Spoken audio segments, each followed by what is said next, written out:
You waited a long time for this moment to be the guy. Now that it's here, how are you feeling? It feels good. It feels really good. I'm excited to get to finally take the field with my guys. I feel like it's been a long time coming, and I'm really blessed to be in this position. How does this week maybe compare to that Tulsa week last year where you went into that start? I think I definitely have a lot more confidence going into this game than I did last year for sure. Going into my first start last year, there's kind of a aspect where you're trying to feel it out a little bit, but getting just a little bit of experience under my belt last year, I feel like has prepared me for this game. When you look at your wide receiver core, you guys got a bunch of options. One, how do you kind of work with that as guys are rotating in and out? And who are some of the guys that you really kind of honed in your chemistry with in the offseason now that it's kind of over? Yeah, well, I think that's probably our biggest strength this year is the amount of depth that we have.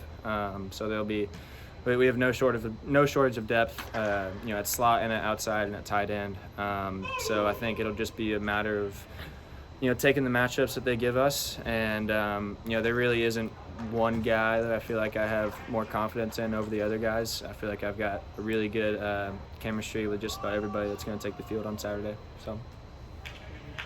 Heat is obviously going to be a thing. A lot of positions, there's that ability to rotate in a lot.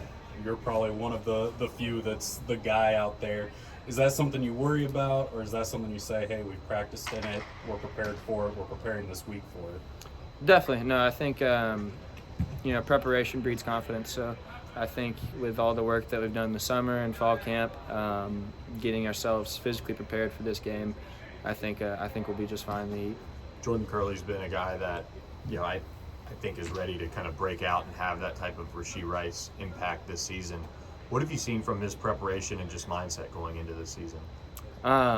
Curley's an unbelievable football player. He's he might be the most naturally gifted guy on our team, and he's also one of the hardest workers on our team. That guy practices harder than just about anybody out here. So I'm expecting Curley to have a really, really big day on Saturday and a really big year.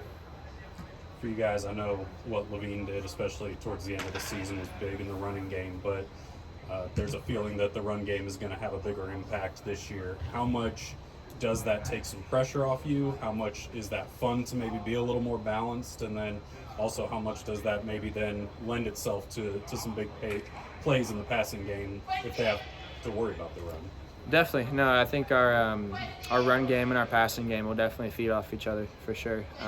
We'll be able to, if they want to load the box and try and stop the run, I think we have the guys on the outside that can take the top off. And if they're scared of our receivers and want to drop everybody back, I think we have a ton of confidence in the ability we'll be able to run the ball. So, and just like I said about the receivers, we've got 4 or 5 guys in the running back position that can go. So we'll have no shortage of depth there.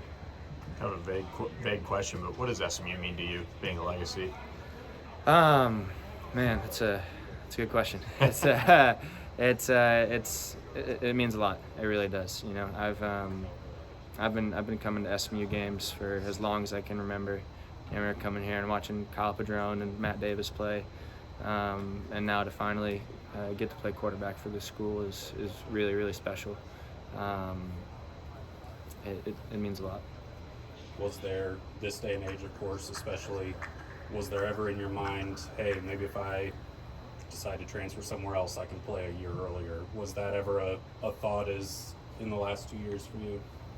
Not particularly. No, I feel confident in the decision that I made when I was in high school, and I'm very, very glad that I've stuck with SMU, and I think I know this is the right place for me. Has the heat ever personally affected you? I don't think so. You never had to got dizzy or had to catch your breath in 100 degrees out there with a helmet on? Well, yeah. I mean, everybody gets hot when it's hot outside. But no. I mean, it's something I feel like we'll be prepared for on Saturday, and if we're hot, they're going to be hot too. So it's a pretty even playing field. What did you see from Louisiana Tech when you turned on the film? I think they're a team that plays hard. They've got a really sound defense. It was impressive to see how they came back and fought in the second half against FIU last week. So they've got a ton of respect from us, and we'll be ready to go up against them on Saturday. One of the team captains you've talked about SMU, what it means.